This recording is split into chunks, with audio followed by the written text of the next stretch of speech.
190 million pound case जो PTI के वकला कहते हैं 170 मिलियन पाउंड है एक्चुअली अलकादिर ट्रस्ट केस आज फिर मौखर हुआ। सबको पहले से मालूम था कि मौखर होगा। मेरी प्रेडिक्शन क्या है मोमन साहब, मेरी प्रेडिक्शन यह है कि 17 तारीख को फिर किसी तरीके से मौखर होगा और अगली तारीख आएगी 20 जनवरी की। एक तरफ डोनाल्ड ट्रंप ओहदे का हलफ उठा रहा होगा, पीटीआई की उम्मीदों अगर आप यूं ऊपर जा रहा होगा, दूसरी तरफ इमरान खान को सजा दे दी जाएगी इस अदालत के अंदर और फिर वो परेशानी बढ़ जाएगी पीटीआई वालों की। आप मेरी इस प्रेडिक्शन से किस हद तक अग्री करते हैं सर?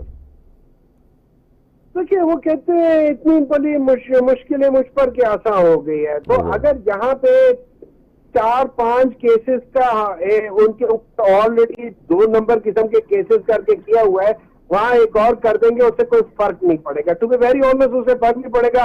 वो आज जजमेंट देते, कल देते, 20 तारीख को देते, 25 तारीख को देते, it really doesn't matter. Important ये है कि वो जजमेंट दे दें, क्योंकि उस जजमेंट के बेसिस पे अपील होगी।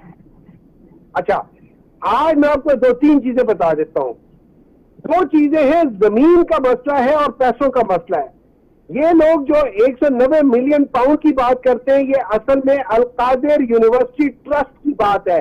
इनको इतनी शर्म आती है अलकादिर का नाम लेते हुए, तो इन लोगों ने उसको 190 मिलियन पाउंड की बात कर ली है। अलकादिर यूनिवर्सिटी ट्रस्ट वो यूनिवर्सिटी है कि जो बच्चों को असहाबा अकराम के जो जिंदगी है उसके बारे में तालीम देती है फ्री ऑफ कॉस्ट। ये लोग उसका नाम नहीं करते, इस वजह से 190 मिलियन पाउंड है। उनमें से एक पाउंड ना इमरान खान के अकाउंट में गया है, ना मुशर्रफ बीबी के अकाउंट में गया है।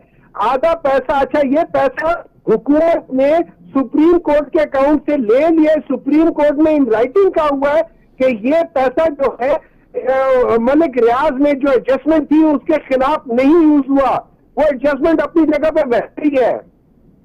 ये पैसा जो हुकूमत ने, इसमें आधा फेडरल ने लिया, आधा सिंध ने क्लेम की है।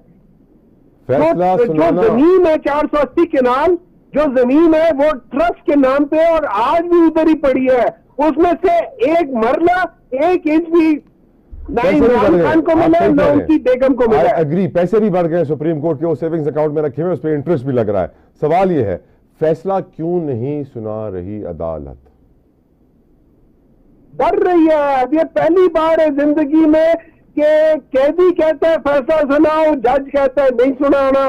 कैदी कहता है कि यार मैंने बाहर नहीं निकलना, बाकी सब लोग कहते हैं कि यार खुदा के लिए बाहर निकल आओ यार।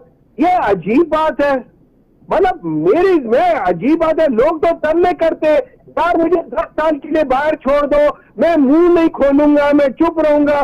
दस्तखत करते हैं, गारंटर लेते हैं, एक और मुल्क के शहजादों को बुलाते हैं, उनसे गारंटी लेते हैं। यहाँ पे ये बंदा कहता है कि मैंने करना ही नहीं है, ना मैंने अपना मुंह बंद करना है, ना मैंने बाहर जाना है, ना इसके प्लेटलेट्स गिरते हैं, ना ये कोई एफिडेविट देता है डॉक्टर के इसका दिमाग खराब है, ना कोई इसका कहता है कि यार इसकी कमर में दर्द हो रही है।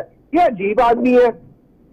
क्या तो आप सही रहे, आदमी बड़ा अजीब है सर। इसका इलाज होना मुझे लगता है मुल्क को कौम के लिए बहुत जरूरी है। या मुल्क को कौम का इलाज होगा या इस आदमी का इलाज होगा। सर, आज हमारे chief justice of Pakistan honourable justice Yahya Afridi साहब ने प्रेस एसोसिएशन के मेंबरान से मुलाकात की, गुफ्तगू की, और बहुत इंपॉर्टेंट मेरे ख्याल से उन्होंने इशारे दिए, बातें की हैं। वो कहते हैं कि इतना जल्दी मेरा फैसला किया गया चीफ जस्टिस बनाने का कि मैं तो नया सूट भी नहीं बनवा सका। वो वक्त गुजर गया जब जजेस एक दूसरे के खिलाफ होते थे।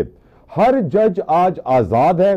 जजेस पर तामीराती तनकीद या कंस्ट्रक्टिव क्रिटिसिज्म होना चाहिए। एक तरफ वो निजाम की तारीफ भी कर रहे थे, दूसरी तरफ वो ये भी कह रहे थे कि अब भी हम सिमत दुरुस्त की जा सकती है। They know we are not in the right direction. लेकिन उनका एक और इंटरेस्टिंग सेंटेंस है, वो मैं अगले सवाल में आपसे बताऊंगा और पूछूंगा। लेकिन इस वक्त जो उन्होंने बात कही है इसके ऊपर आपकी राय सर? देखिए, इस तरह है, वो बिल्कुल सही कहते हैं कि हम अब भी अपनी सिमत ठीक कर सकते हैं। मेरी इंटरप्रिटेशन उस गलत सिमत की ये है कि जो 26वीं तरामीम थे उनको रिवर्स करना चाहिए। उसकी वजह से जो जो चीजें हुई हैं सबको रिवर्स करना चाहिए। यानी आप कह रहे हैं कि रिवर्स करके हम याया अफरीदी को हटा दें चीफ जस्टिस के ओहदे से, ताकि वो आराम से नया सूट बनवा के अगली बार आए हलफ उठाने। देखिए, मैं आपको एक बात बताता हूं। मेरी नजर में ये 3 जजेस हैं, ये पाकिस्तान की हिस्ट्री में पहली बार आया हुआ है कि 3 पढ़े लिखे जजेस जिनका बहुत अच्छा स्टैंडर्ड है, ये आगे पीछे आके इन्होंने जज बनना था और ये तीनों के तीनों इस मुल्क के लिए फायदेमंद हो सकते थे। उनमें से आपने 2 के टेन्योर खत्म कर दिया और 1 का टेन्योर आधा कर दिया है। जस्टिस याया अफरीदी को 6 साल जज होना चाहिए था, वो अब सिर्फ 3 साल जज रहेगा।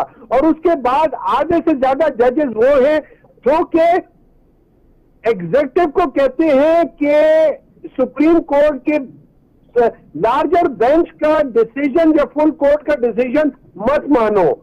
इस किस्म के जजेस आ रहे हैं आगे। बड़ा एक तारीख साज जुमला है सर याया अफरीदी ने आज